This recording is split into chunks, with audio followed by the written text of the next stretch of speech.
61 crime news 21/7 सच को रखे आपके आगे, सच और हक की आवाज। Like, share, subscribe. Thank you. जी साहब, आज बहादुरपुरा किशनबाग रोड के ऊपर अकबर हुसैन हॉस्पिटल के बाजू में एक गोडाउन के अंदर आग लगने की इत्तला मिली।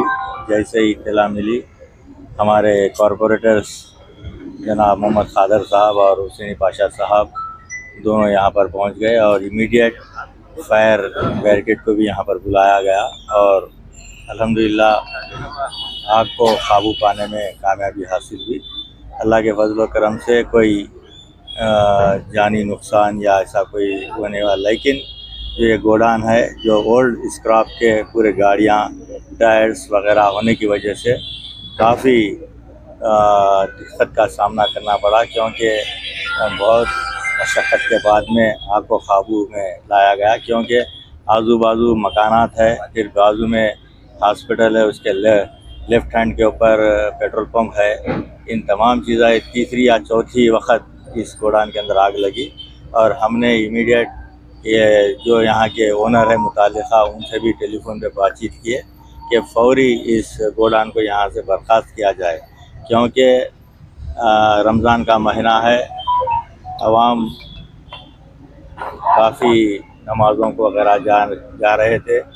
उसी वक्त की आग लगने की वजह से इमीडिएट इत्तला मिली, या अगर रमज़ान का महीना नहीं रहता, रात के औक़ात के अंदर कभी आग लग गई तो बहुत परेशानी का सामना करना पड़ता था। लेकिन अल्हम्दुलिल्लाह मैं शुक्रिया अदा करता हूँ कि हमारे फायर ब्रिगेड के ऑफिसर्स का और हमारे बहादुरपुरा CI साहब का, उनका स्टाफ का इमीडिएट तमाम अहदेदार यहाँ पर पहुँचकर आग को काबू पाने में कामयाबी हासिल हुई और तमाम तफसीलात सदर मोहतरम नकीब मिलत अलहाज बैरिस्टर रसूलुद्दीन सरमार पार्लियामेंट को भी दे दी गई है और इंशाअल्लाह ताला ये 2 या 3 दिन के अंदर इस गोडाउन को बिल्कुल यहाँ से खाली करवाया जाए।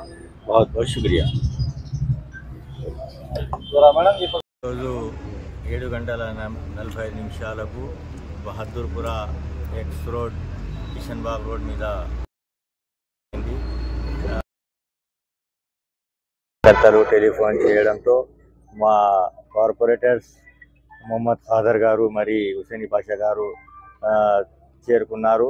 అదేవిధంగా ఫైర్ ఆఫీసర్స్ను టెలిఫోన్ చేసి ఇమీడియట్గా బండ్లు తెప్పించి ఇక్కడ అగ్ని జరిగిన చోటు దానికి చేయడం జరిగింది. ఇలాంటి సంఘటనలు జరగకుండా మా భూమి ఓనర్ ఎవరున్నారో వాళ్ళకు కూడా మేము టెలిఫోన్ చేసి మాట్లాడడం జరిగింది ఇమీడియట్గా. ఎందుకంటే పాత బండ్లు, టైర్లు, మరి సీట్లు ఇవి అన్నీ ఒక జాగాలో వేసి వాళ్ళు కాలబెట్టిన తర్వాత మొత్తం పక్కకు ఇళ్ళు ఉన్నాయి, దాంట్లో రైట్ హ్యాండ్లో హాస్పిటల్ ఉంది, లెఫ్ట్ హ్యాండ్లో పెట్రోల్ బంక్ ఉంది.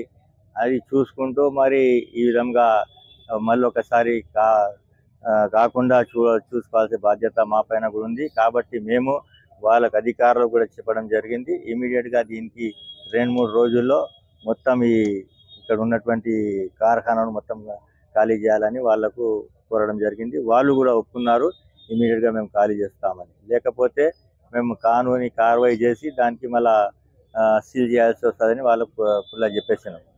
వాళ్ళు కూడా ఒప్పుకున్నారు, ఇది మొత్తం ఖాళీ చేసేస్తాం. ఇది 3-4 సార్లు అయిపోయింది ఇంతవరకు. నేనే ఇక్కడికి 3వ సారి వచ్చాను. ఇక్కడికి 3-4 టైమ్స్ ఇంకా నేనే 3వ సారి వచ్చాను ఇక్కడ.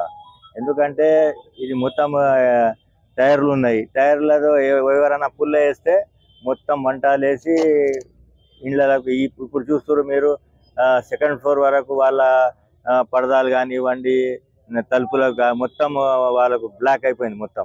ఎందుకంటే ఫైర్ బ్రిగేడ్ ఇమీడియట్గా రావడంతో అది ప్రమాదం తప్పిపోయింది అనుకుంటున్నాను. లేకపోతే చాలా పెద్ద ప్రమాదం అవుతుండే, కానీ ఎవరి ప్రాణహాని జరగలేదు.